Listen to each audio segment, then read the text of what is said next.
जिस तरह से हसन साहब दिल साहब कह रहे हैं कि कोई ऑल्टरनेटिव जो अभी तक बन नहीं पाया ना सिंध में, और हम देख भी रहे हैं जैसे सिंध का मीना में, कोई देख रहे हैं आप कोई नए चेहरे या फिर वही पुराने लोग? जिस तरह से बिलावल साहब जो हैं वो नौजवानों को सपोर्ट करने की बात भी करते हैं, नौजवान भी शामिल हैं कैबिनेट में? देखिए इसमें दो चीज़ें हैं। एक तो जिसे मैं कह रहा था कि पाकिस्तान पीपल्स पार्टी और मुस्लिम लीग नून के पास आखिरी मौका है कि खिदमत करें। देखिए आप 2013 के, 18 के और 24 के इलेक्शन का मवाजना करें तो आपको ऐसे लगता है इदाद व शुमार के और हालात को देखते हुए, क्योंकि मैंने तीनों इलेक्शन कवर किए, तो उन इलेक्शन का मुवाजना करने से ऐसे लगता है कि जो यूथ है ना वो बहुत ज़्यादा उनके ख्यालात तब्दील हो गए, तरजीहात तब्दील हो गई। अब वो माजी की सियासत और माजी के चले हुए हुक्मरानों से उनके ख्यालात तब्दील हो गए हैं।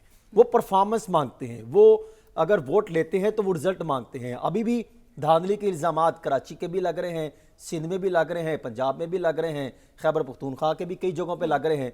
तो मेरे ख्याल में आइंदा आने वाले जो हालात हैं वो टफ होंगे। इस वजह से मैं कह रहा था कि परफॉर्मेंस दिखाएंगे तो आगे चलेंगे, वरना हालात दूसरी पार्टी के लिए हो सकता है आइंदा आने वाले दिनों के लिए साजगार हो जाएं, और होंगे, आज नहीं तो कल होंगे। तो फिर जब तब्दीलियां आएंगी तो क्या फिर अवाम और यूथ जो है वो उनको एक्सेप्ट करेगी, नंबर वन। और फिर दूसरी चीज, जो 2013 से 24 के दौरान जितनी यूथ ऐड हुई है, लगभग 4 करोड़ समथिंग, वो उन पर करप्शन, चोर, किस तरह के इल्जामात लगते रहे। बेशक वो गलत थे, मन गलत थे, बेबुनियाद थे या दुरुस्त थे, वो तो एक अलग कहानी है। तो अब जो मैंडेट चोरी का भी इल्जाम लगता है तो वो भी फिर उसको अटैच करें, तो फिर जो यूथ मजीद ऐड होगी 2000 जब भी इलेक्शन होते हैं अगले 5 साल बाद, तो फिर हालात किधर को जाएंगे, वो उनके लिए टफ मुकाबला होगा। इस वजह से मैं कह रहा हूं कि इनको परफॉर्मेंस पे काम करना होगा। दूसरी चीज, जो सिंध की कैबिनेट बनने जा रही है, मेरी इतला यह है कि सईद गनी, नासिर शाह, अजरा पेचूहू, शर्जील मेमन, सरदार शाह साहब जो है वो सिंध की नई कैबिनेट के जो है वो उसमें हिस्सा होंगे, और तैमूर तालपुर जो है वो दोबारा वजीर बनेंगे, और राशिद रब्बानी साहब की जो बेटी हैं वो भी MPA बनी है, तो मेरा ख्याल है उनको शायद मुशीर या वजीर के लिए ज़ेर गौर लाया जा रहा है। अवैस कादर साहब ये पहले ट्रांसपोर्ट के वजीर थे, और इन पर जो है वो इनको हटा के, और ये खुर्शीद शाह साहब के रिश्तेदार भी हैं बहुत करीबी, और इनको हटा दिया था, फिर ये मंजर से गायब हो गए, और इनकी जगह शर्जील मेमन साहब को लाया गया था। अब शर्जील मेमन साहब की बहुत तगड़ी सिफारिश है, पार्टी के सरबराह की भी, उनके साथ ताल्लुकात भी अच्छे, उनको टास्क दिया गया। लेकिन ट्रांसपोर्ट पे वसीम कादिर साहब ने, अवैस कादिर साहब ने बहुत काम किया था, तो अब उनको उनका भी जो है वो खुर्शीद शाह साहब की तरफ से भी काफ़ी ज़्यादा जो है वो प्रेशर था, तो उनको स्पीकर के लिए नामजद किया गया, तो लगभग ये स्पीकर बन जाएंगे।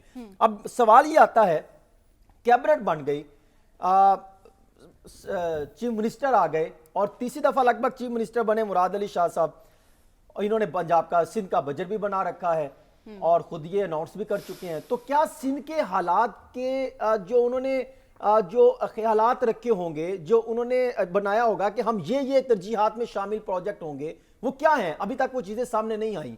क्या यही होगा कि हमने सैलाब के लिए पैसा मांगना है, सैलाब ज़दगान के स्कूलों को बेहतर बनाने के लिए, साफ पानी की फराहमी के लिए, RO प्लांट लगाने के लिए, अद्वियात की फराहमी के लिए, क्या ये है? अभी तक तो चीज़ें सामने नहीं आई। सिंध के हालात अगर आप देखें तो सिंध में सूबाई टैक्स 2012 में लगभग 10 से 11 अरब रुपए था, इन्होंने आके टैक्स बढ़ाया, टैक्स बढ़ने के बाद 24 अरब रुपए इन्होंने कलेक्शन की, लेकिन टारगेट अब 180 अरब रुपए का रखा है। मेरा सवाल यह है कि क्या 2011 से 12 तक और 2024 आ गया, सिंध के हालात, आपने 180 अरब रुपए टैक्स जो है कलेक्शन का टारगेट रख लिया, तो क्या उस हिसाब से आप अवाम को सहूलियात देने में पोजीशन रखते हैं? जिस पर कई सवालात उठते हैं। देखिए, थर में नौमौलूद बच्चों की अमवात का मामला हो, शहरों में गंदगी का मामला हो, तालीम और सेहत की अबतरी का मामला हो, फिर करप्शन के स्कैंडल, लूटमार के स्कैंडल कितने वहां पे सिंध में निकलते हैं, बुनियादी सहूलियात से महरूम, फिर मुतासरा जो सैलाब मुतासरीन है अभी तक उनको छत नहीं मिली। लगभग जो मैंने डिटेल निकाली है, तकरीबन अब तक के मुताबिक 7500 7500 स्कूल जो तबाह हुए थे, अभी तक एक स्कूल सिंध में नहीं बना सके। तो मतलब कि कहां पे है? तो ये कौन सा टारगेट लेकर आ रहे हैं? रोटी कपड़ा और मकान का नारा अब भी अगर वही लगाएंगे तो फिर कहां से खत्म हो गए? फिर आप आगे आ जाएं, पानी की किल्लत है सिंध में, 50% जो है वो रिपोर्ट होती दिखाई दे रही है।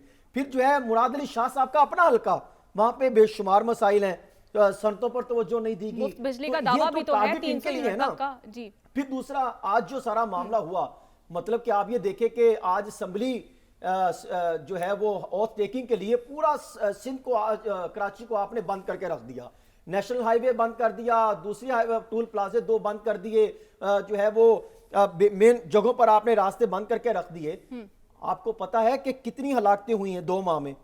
26 لوگ جو ہے وہ مارے گئے وہاں پہ ڈکیتی مزاحمت پر, اور اس ٹائم وہ معاملہ نہیں روک سکے 2 ماہ کے اندر. اور آج آپ نے پوری سندھ کی پولیس جو ہے وہ کراچی پہ لگا دی کہ خبردار وہاں پہ کوئی جو ہے وہ کچھ بھی نہ ہو, لیکن پاکستان پیپلز پارٹی جو ہے وہ سندھ پر دوبارہ قابض ہو جائے, دوبارہ اقتدار میں آ جائے. اس کے لیے آپ نے سارا کچھ کر لیا. عوام اب یہ وہاں کی سوال کرتی ہے کہ یہ اتنے سارا کچھ آپ نے بالکل عوامی مسائل وہیں ہیں بالکل جی. حسن صاحب آپ کا پوائنٹ آ چکا ہے.